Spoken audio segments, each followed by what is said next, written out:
If making more money in your business is one of your goals this year, and you believe the only way to achieve this goal is by getting more sales, you might be wrong. But I understand where you're coming from. Everywhere we go, we're told to increase our sales to make more money. You may have already decided the only way for you to increase your profit is to increase your marketing and sell, sell, sell. You have limited time to run your business, and you find yourself putting all of your time into getting new sales. And yet, you still see your net profit numbers going down each month. Well, I'm here to tell you that getting more sales is not exactly the best way to increase your profits. We've been led to believe that the only way to make more money is to increase our sales or revenues, but that isn't totally true. We all want to see our business succeed and grow our sales, but if you don't watch all of your other numbers carefully, you could be in for a huge surprise. Today I'm talking about why sales shouldn't always be your main concern when you're looking to grow your profits. So if you're self-employed, a solopreneur, an entrepreneur, a small business owner, you own a virtual online bookkeeping business, or are a virtual assistant or VA, listen in and I'll walk you through understanding how you can increase your profits without feeling the need to increase your sales. I want to help ensure that your small business is able to keep more of the sales you're bringing in and maintaining higher profits.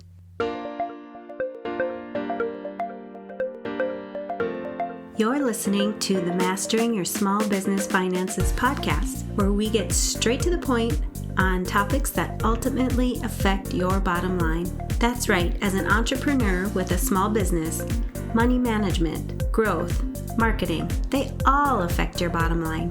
I'm your host, Chris Ponick. I'm a certified public accountant, and I've been helping small business owners like you navigate and easily understand these complicated topics for over 25 years. I'm a wife, a mom, a grandmother, and a small business owner myself, so I know your time is valuable.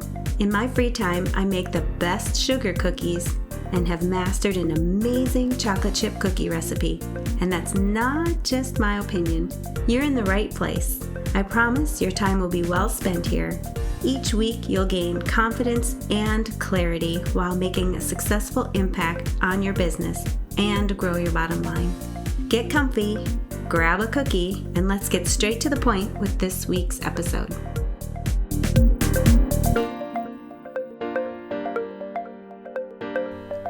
Are you looking for a computerized software solution to do your bookkeeping? I highly recommend checking out QuickBooks Online. I've been using QuickBooks myself for over 20 years, and they really know how to streamline processes and make your bookkeeping and recording your transactions simple and easy. QuickBooks is one of the top software solutions used by small business owners, and I would say that over 95% of my clients are currently using QuickBooks for their businesses. One of the features most of my clients and I take advantage of is the option to set up bank feeds. You simply link your bank account to your QuickBooks account, and QuickBooks will automatically import each transaction into your QuickBooks file. You'll save a ton of time not having to manually enter each of these transactions. You simply review each of the transactions and make sure they're getting recorded to the appropriate account, and then click one button and they're in. Want to know more? Head over to financialadventure.com/QuickBooks and learn how you can save 50% off of your first 3 months. Welcome back. Growing your sales and growing your profits are actually two totally different things. Today we're going to dive into understanding why you may not need to increase your sales when you're actually looking at growing your profits. When you review your income statement, do you feel you have enough sales, but when you see your bottom line, you start thinking you need to increase your sales so you can make more money? You just don't think your bottom line is where it should be, and you're exhausted with all of the marketing you're doing to bring in your current sales. If this is the case, there are ways that you can improve your bottom line without feeling the need to make more sales. So let's jump in. You're going to need to have your income statement or profit and loss report when looking at how you can increase your profit without increasing your sales. Make sure your income statement is current and it has been updated with all of your transactions. You always want to start with complete and accurate information when you're analyzing your income statement. Next, you're going to take a look at your gross profit numbers. This is the amount of profit you have after you subtract any of your cost of goods sold items or costs that directly relate to the items you're selling. One of the first areas for you to start increasing your profits is to make sure that you're not overspending on your cost of goods sold. Is there any way you could reduce these costs? You might want to check with your suppliers to see if you can get a better price or a discount if you make payments to your vendors early if you have the cash flow to support this. Is there a way you could reduce your shipping costs? Take some time to really look at all of your cost of goods sold, and if there's a way to reduce them, you'll begin to see your gross profit will increase with every decrease that you make, and that in turn will increase your overall bottom line. One of your main goals in your business should be to always be working toward a higher gross profit amount. Do you have a slow-moving product or service in your business? If so, it might be time to decide if you want to continue to keep offering this product or service. You may find that you're spending additional time and money on providing this product to your customers, and if you stopped offering it, you could use these resources to focus more on the products and service that are your best sellers and stop spending money on what your customers are not interested in buying. If you offer discounts to your customers, is there a way that you can reduce these discounts? Rather than giving your customers a 25% discount, could you offer a 10% discount? Or could you eliminate the discount altogether? By doing this, you would directly increase the amount of each sale. This may be something you could start testing out in different markets, but it could make a significant impact on your profits. Focus on the quality of your product rather than the discount you're offering. Next, you're going to look at all of your operating expenses. Here you may find you need to dig a little deeper into each of the expense categories to find out what's making up each of your expenses. Look at each expense and ask yourself if it is actually needed for your business, and if so, is there any way to reduce this expense? As you run your business, you notice you add certain services, but many business owners don't take the time to really ask if it's still something the business needs, or even if you're still currently utilizing that service. For example, do you belong to a certain association, but find that you haven't attended one of their events for a year or even longer? Are the dues that you're paying for this improving your business?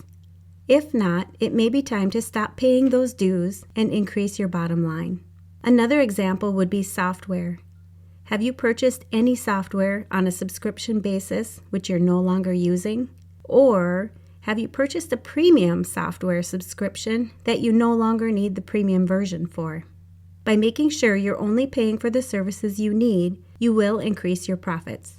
Is there a way you can purchase your office supplies or other business supplies in bulk? Are you utilizing larger discount suppliers to get the best possible pricing? Could you go paperless to reduce the amount of filing space as well as your paper costs? And you might want to ask yourself if you're utilizing your real estate or your rental space to its fullest extent. If you feel that your office or warehouse space is too big, consider looking for a smaller space. Downsizing your office could save you a considerable amount of money. If downsizing isn't an option, is it possible to lease unused space to another business? Or another option would be to consider if you actually need to be spending money on your rental or leased office space at all. Does your business actually need an office, or would it be possible to have your office in your home? Compare your insurance premiums with other providers and make sure you're getting the best rates. You can always ask your insurance provider to match that rate, or maybe it would be time to make the switch to a more competitive provider. Would it be possible to consolidate your insurance policies to get a better bundled rate? It is important to make sure you have enough insurance to cover your needs, but equally important is to make sure you're not over-insuring your business. Are your employees using their time efficiently? Payroll can be one of the largest expenses for a small business. Make sure each person you hire has a specific job description, you have a reasonable time expectation for each project, and the employee tracks their time to ensure they're meeting your expectations. If you find staff who could take on additional responsibilities, you could save additional funds you may be currently spending on outside labor. Make sure each employee is utilizing their time to the fullest and take advantage of each employee's skill set. On the flip side, could you be outsourcing any tasks you currently have in-house? Hiring a freelancer or virtual assistant could reduce your overall employee expenses. Reduce or even eliminate any bank charges and interest if at all possible. If you have funds available, you may want to pay down your credit card debt, which would reduce your fees. Also, make sure you're paying your bills on time so you don't incur any late payment fees. These may seem like a small dollar amount, but if done repeatedly, they do add up. Another option, as mentioned earlier, would be to take advantage of paying your bills early if they offer a discount or savings and you have sufficient cash flow to pay them early. Stick to your budget. If you set up a budget to ensure the profitability of your business, make sure you're sticking to it. Don't overspend in any expense category, and don't spend money where you didn't already budget for it. This will help your overall profit and keep you on track for the rest of the year. Lastly, rather than marketing and getting new sales, is there a way you could increase the prices on the items you are currently selling to your existing customers? Even the slightest increase in your sales will directly increase your bottom line, even if nothing else changes in your income statement. Every small business is different, but one thing they all have in common is that they all most likely have an expense they can trim down to increase their profit and bottom line. Once you've gone through your expenses, make sure you do this periodically throughout the year. It will be worth it to you since it really doesn't cost you anything to take a quick look, and it's very possible you'll be able to increase your bottom line without increasing your sales, and this could be a significant payoff over time for your small business. Make sure you grab your copy of the 5 Essentials for Stress-Free Bookkeeping, and if you're interested in starting your own bookkeeping business, or you're a virtual assistant who wants to add bookkeeping as a high-end service to your existing business, grab your virtual online bookkeeping starter guide. Just go to financialadventure.com or click on the link in the show notes where you're listening to this podcast. All right, to recap this episode. Number 1, growing your sales and growing your profits are actually 2 totally different things. Number 2, you're going to need to have your income statement or profit and loss report when looking at how you can increase your profits without increasing your sales. Make sure it's current and updated with all your transactions. Number 3, look at your gross profit numbers and make sure you're not overspending on any of your cost of goods sold items. Number 4, if you have a slow-moving product or service in your business, it may be time to decide if you want to continue offering this product or service. Number 5, rather than giving your customers a larger discount, could you reduce that discount or even eliminate the discount altogether? Number 6, reduce your operating expenses. Dig a little bit deeper into each of your expense categories to find out what is making up each of your expenses. Number 7, utilize your real estate or rental space to the fullest extent. Number 8, compare your insurance premiums and make sure you're getting the best rates. Number 9, make sure your employees are using their time efficiently. Payroll is one of the largest expenses for small businesses. Make sure each person that you hire has a specific job description. Number 10, reduce or even eliminate any bank service charges and interest if possible. Number 11, stick to your budget. Number 12, is there a way that you could increase the prices on the items you're currently selling to your existing customers? Number 13, make sure you do this exercise periodically throughout the year, and it's very possible you'll be able to increase your bottom line without increasing your sales. And you know I'm going to ask, what's at least one thing you can take away from this episode that will help your business succeed and grow your bottom line? If you need some accountability, join our private Facebook community and post your action item. We'd love to support you.